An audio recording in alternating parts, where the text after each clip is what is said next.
हन्नूर से पत्र आया है। प्रमीला और इंदिरा की शादियां तय हुई। अक्कलकोट में एक ही घर में दोनों को दिया गया है। दोनों बहनें अब एक दूसरे की जेठानियां देवरानियां बनकर ससुराल में जाएंगी। मुझे खुशी हुई कि चलो दोनों की शादियां तय हो गई। इंदिरा दूसरी कक्षा में पढ़ रही थी और प्रमीला 8-9 वर्ष की थी। इसी उम्र में वनी का विवाह होकर टूट गया था। मुझे अहिल्यामाई और रामबाप का किस्सा याद आ रहा है। अहिल्यामाई और रामबाप की माँ ने जब दोनों गर्भवती थी तभी तय कर दी थी, एक के लड़का दूसरे की लड़की हो जाए तो यह शादी करनी ही पड़ती थी। दोनों को लड़के या लड़कियां हो जाए तो विवाह का इकरारनामा टूट जाता था। गर्भवती स्त्री के पेट को कुमकुम लगाकर विवाह संपन्न करने की यह पद्धति बड़ी ही विचित्र लगती है। प्रमीला और इंदिरा की सास मालन, यह मुसलमान औरत, स्वामी ड्राइवर उस पर फिदा हो गया। स्वामी ड्राइवर ने बड़ी कोशिश से मालन को उसके पूर्व पति से तलाक दिलवाया। स्वामी ड्राइवर लिंगायत। इस स्वामी से मालन के 2 लड़के हुए। एक गुरु सिद्ध प्रमीला का पति 14-15 वर्ष का था। दूसरा बसवन्ना इंदिरा का पति 10-12 वर्ष का। मालन के मुसलमान पति से एक लड़की थी, चांदबी नामक। यह लड़की मजदूरी करके अपने शराबी पति का घर संभालती है।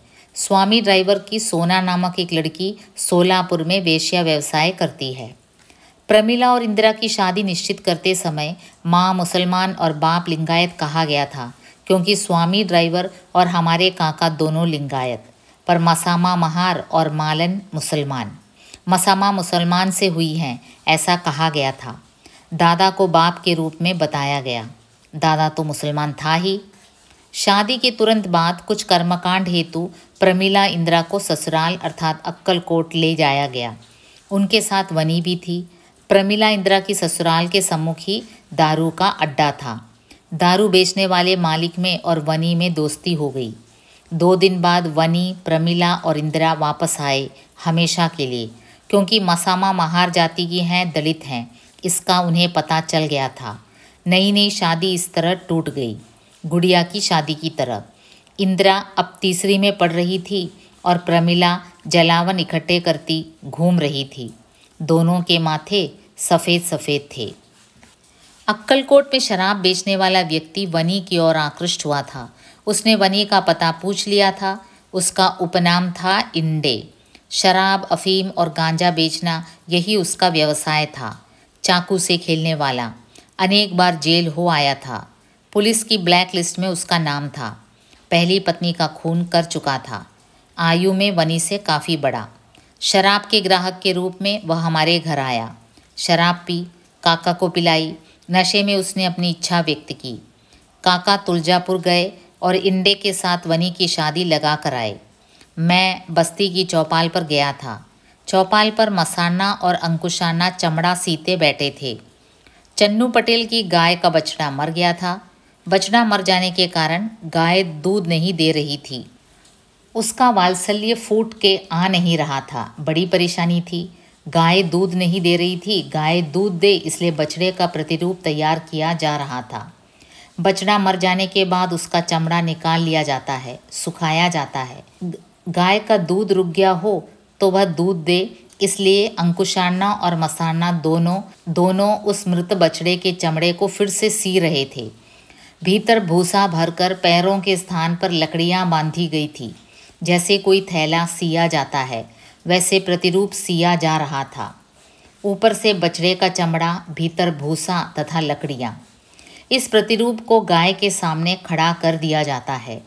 उसे देख गाय रंभाती है, प्रतिरूप को वात्सल्य से चाटती है और उसका वात्सल्य फूट पड़ता है।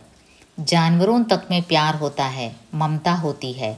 गाय उस प्रतिरूप को बछड़ा समझकर प्यार करती है, पर बछड़े के स्थान पर होगा उसका प्रतिरूप निर्जीव। मनुष्य उसको फंसाकर दूध निकाल ले जाता है। धीरे धीरे गाय के सामने के प्रतिरूप निकाल दिया जाता है। मनुष्य भी एक ऐसा ही निर्जीव प्रतिरूप। किसी गर्भवती स्त्री का नवजात शिशु अगर मर जाए तो क्या उस मृत शिशु की चमड़ी उघेड़कर उसमें रुई और चिंदियाँ भरकर उस चमड़े को फिर से सी कर और उस माँ के पास दूध के लिए सौंपा जा सकता है? ऐसा जब हो तभी शायद गाय के करुण स्वर को ये लोग समझ पाएंगे। पर्शिया, महाशया, मार्त्या, अशोक की शादियाँ हो गई हैं। प्रत्येक के बाल बच्चे हो गए हैं। चंपा की भी शादी हुई है। मेरे पीछे कितने मासूम चले गए, बस गए, जल गए। मनुष्यों का यह ऋतु चक्र, ऋतु संहार। भोंसले गुरुजी, गंगोड़ा गुरुजी अब थक गए हैं। मुल्ला गुरुजी कुछ ही दिनों में रिटायर हो जाएंगे। क्या काल चक्र को थोड़ी देर के लिए रोका जा सकता है? मनुष्य नाम का एक पेड़, पेड़ पर उम्र रूपी पत्ते, दिन ब दिन मुरझाने वाले मृत्यु रूपी आंधी में मनुष्य रूपी पेड़ भी टूट जाएगा। सातू बाप के वंश की अंतिम उत्तराधिकारी संतामाए अब काफ़ी थक गई हैं। दादा भी। मनुष्य के जन्म के बाद श्मशान उसे छूने के लिए उनका सतत पीछा करता रहता है। मृत्यु का यह खेल अपने पर न उल्टे, इसलिए मनुष्य भी जीवन मैदान में सतत दौड़ता रहता है, गिरता रहता है। मारुति की माँ हौसा गुजर गई है। लक्खू बाप के पूरे बाल सफ़ेद हो गई हैं। उसे बीड़ी के लिए मैंने 10 पैसे दिए। उसने भरपूर आशीर्वाद दिया। लक्खू बाप अब भानामती क्यों नहीं करता? भानामती द्वारा अमीरों की तिजोरी के पैसे अपनी झोंपड़ी में क्यों नहीं ला सकता? क्यों नहीं आदेश देता किसी भगवान को कि वे शोषक सेठों की गर्दनें तोड़ दें? उसकी मंत्र विद्या उसे भूखा क्यों मारती है? दुर्वासा जब अपने लड़के को लेकर मुझे बुलाने के लिए आया तब मुझे काफ़ी आश्चर्य लगा। मैंने सोचा संभवतः इसने दूसरी शादी की होगी। 5 वर्ष पूर्व की यादें ताज़ा हो गई। दुर्वासा का विवाह उसकी बहन की लड़की के साथ हुआ था। दोनों कुछ महीनों तक हंसते खेलते रहे, परंतु कुछ ही दिनों बाद दुर्वासा की पत्नी पर भीमाणा नामक सेठ साहूकार ने कब्जा कर लिया। गांव और बस्ती में हो हल्ला हुआ। दुर्वासा ने अपनी पत्नी और भीमन्ना को रंगे हाथ पकड़ लिया और दरवाज़ा बाहर से बंद कर दिया। उसी समय अपनी बहन को संदेशा भेजा, तेरी लड़की कुएं में गिरकर मर गई है। दुर्वासा की बहन और जीजाजी रोते हुए आए तो उसने दरवाज़ा खोलकर असलियत बतला दी। उस वक्त दुर्वासा अपनी पत्नी के कान, स्तन और नाक काटने के लिए चाकू लिए तैयार था। सगी बहन की वह लड़की, पर सबने बीच बचाव किया। दुर्वासा गुस्से से थरथरा रहा था। इस घटना को आज 5 वर्ष हो गए। दुर्वासा की पत्नी ने भी मुझे संदेशा भेजा। मैं आश्चर्यचकित हुआ। दुर्वासा अब अपनी पत्नी के साथ मज़े में जी रहा है। मुझे बड़ी खुशी हुई। मैं घर की ओर निकला तो लड़ाई झगड़े की आवाज़ दूर से ही सुनाई दे रही थी। नागी रो रही थी। मसामा गुस्से से लाल पीली हो रही थी। चंदू चुपचाप बैठा था। चंदू ने दूसरी शादी की थी, पर वह मान नहीं रहा था। मसामा चिढ़ गई थी। नागी का भविष्यकाल उसके सामने था। मसामा चंदू से कड़े स्वर में पूछ रही थी और वह खामोश था। अंत में मसामा ने कहा, अरे वह तलवार इधर ले आ, देखें यह कितनी देर सच को छिपाता है। नागी रो रही थी। चंदू आखिर मान गया कि उसने शादी की है। मैं बाहर से ही सब सुन रहा था, भीतर जा नहीं सका। चुपचाप वापस आ गया। दादा, संतामाए और मैं खाना खा रहे थे। इतने में गोंदली समाज का पांडुरंग भागता आया। उसकी पत्नी के पेट में दर्द हो रहा था। संतामाए ने थाली सरका दी और प्रसूति के लिए निकल गई। छुट्टियां खत्म हो रही थी। पत्नी कुसुम प्रसूति के लिए वारशी रुकी थी। उसके यहाँ भी जाना था। लौटते हुए सोलापुर में एक दिन रुकने की इच्छा थी। मैं शाम की बस से निकलने की तैयारी करने लगा। मैं लौटने वाला था, इसलिए सब इकट्ठे हुए। संतामाए, दादा, काका, मसामा, नागू, चंदू, वनमाला, प्रमीला, सुनंदा, श्रीकांत, इंदिरा सभी विदाई के लिए इकट्ठे हो गए। बस चलने में देर थी। हम सब में केवल चंदा माँ नहीं थी। उनका अभाव हम सभी महसूस कर रहे थे। बस आई, मैं बैठ गया। दादा मेरे पास आए। सोच समझकर पैसे खर्च किया कर, उन्होंने कहा। कंडक्टर के पास गए। मेरा नाती है, टेलीफोन में साहब है, उन्होंने कंडक्टर से कहा। कंडक्टर ने सीटी दे दी। बस चली। मैं शन शन घर से दूर दूर जा रहा था। सोलापुर उतर गया। एक पुराने दोस्त से भेंट हो गई। उसने होटल में चाय पिलाई, घर चलने का आग्रह किया। मैं उसके आग्रह को टाल नहीं सका। माँ ने, मेरा मित्र देहात का, भयावह दरिद्रता से संघर्ष करते हुए यहाँ तक पहुँचा है। अब वह किसी बैंक में नौकरी कर रहा है। उसके आचार विचारों में क्रांतिकारी परिवर्तन हुआ है। अपनी माँ को वह गांव से शहर ले आया है। उसकी शादी भी हुई है। झोंपड़ी में रहने वाला यह आदमी आज प्रस्थापित हो गया है। थोड़ी बहुत पढ़ी लिखी उसकी पत्नी। घर काफ़ी ढंग से उसने सजाया है। मेरी पुस्तक प्रकाशित हुई है, इसका उसे कुछ पता नहीं था। वह जन्म से दलित था, पर दलित साहित्य उसने पढ़ा नहीं था। माने की माँ बड़े संकोच से मुझसे बातें कर रही थी। माने की यह माँ फटी पुरानी साड़ी पहने गोबर उपलियाँ इकट्ठी करती घूमती। 9 गज की साड़ी पहनने वाली हीरा मावशी 6 गज साड़ी पहने खड़ी थी। चोली की जगह ब्लाउज पहने थी। केश रचना भी बदल चुकी थी। माने अब साहब हो चुका था। साहब की माँ को साहब की माँ की तरह ही रहना चाहिए ना। सवेरे मैं वारशी के लिए निकला। निकलते समय नज़र अचानक लॉज पर गई।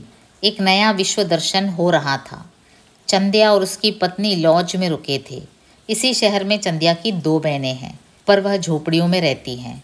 चंद्या के पास अब पैसे थे। जब पैसे नहीं थे तब की बात भिन्न थी। अब नौकरी है, सुशिक्षित पत्नी है। अब वह मध्यवर्गीय हो चुका है। अब वह लॉज पर ही उतरेगा, बहन के पास क्यों जाएगा। वारशी की बस पकड़ी। लातूर जाना ज़रूरी था। छुट्टियां खत्म हो रही थी। अनेक समस्याओं से मैं घिर रहा था। आंधी की तरह घूम रहा था अपने ही बीच। मेरे साथ नीली टोपी वाला एक प्रौढ़ व्यक्ति भी यात्रा कर रहा था। शायद वह रिपब्लिकन वाला हो। उसे बैठने के लिए मैंने जगह दी। संभवतः मेरी जाति को वह भांप गया था। वारशी स्टैंड पर ही पता चला कि कुसुम के लड़का हुआ है। लड़के का नाम अनार्य रखने का निश्चय मैं पहले ही कर चुका था। छुट्टियां बढ़वा ली। हन्नूर को पत्र द्वारा सूचित किया। उम्र के 27वें वर्ष में मैं अनेक जिम्मेदारियां लिए जी रहा हूँ। 18 वर्ष की आयु के पूर्व ही पत्नी 3 बार गर्भवती हुई। एक खेल चल रहा है सीसॉ का। जीवन की भी ऐसी ही स्थिति है, चढ़ाव उतार। यह कितनी ऊंचाई की ऊपर देखूं कि सिर पर की टोपी नीचे गिर जाती है, और यह कितनी गहराई की नीचे देखूं कि आंखों में अंधेरा छा जाता है। आज रमज़ान की ईद है, दादा की ईद।